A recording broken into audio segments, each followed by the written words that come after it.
Well, tonight is Game 1 of the World Series with the Toronto Blue Jays facing the Los Angeles Dodgers.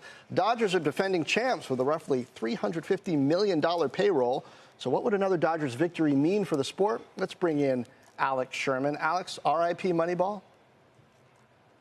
Yeah, I mean, John, the biggest business story around baseball next season is going to be, should baseball implement a salary cap at the end of the year? That's when their collective bargaining agreement runs out. Major League Baseball is the only major American sport that does not have a salary cap. The NHL, the NBA, the NFL, they all do. And the Dodgers are really one of two poster children for why the league may want to institute one, the Mets being the other one.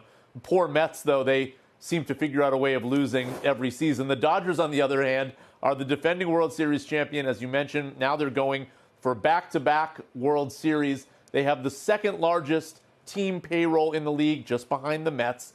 And surprisingly, the Toronto Blue Jays, their opponent, have the fifth largest total team spend. I think that will be a surprise to some casual fans, certainly, of baseball, because the Blue Jays haven't actually been in the World Series since 1993.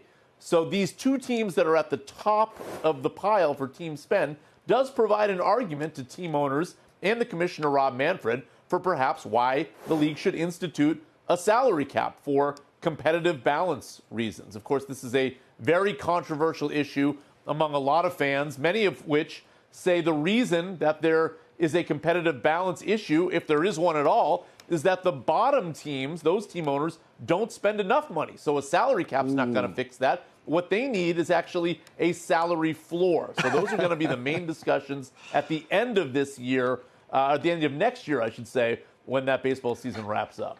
Alex, it's kind of a free market discussion, isn't it? It's like the minimum wage on the one end versus, capping off CEO salaries on the other. I guess the argument is, if teams are acting in their self-interest and their interest is to win games, which I guess is questionable, then why not let the market just work?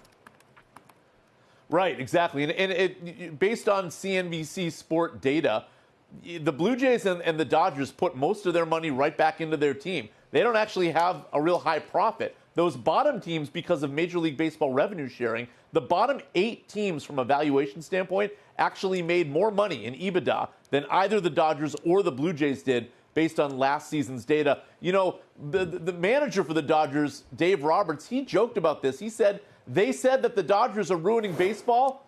Well, let's get 4 more wins and really ruin baseball.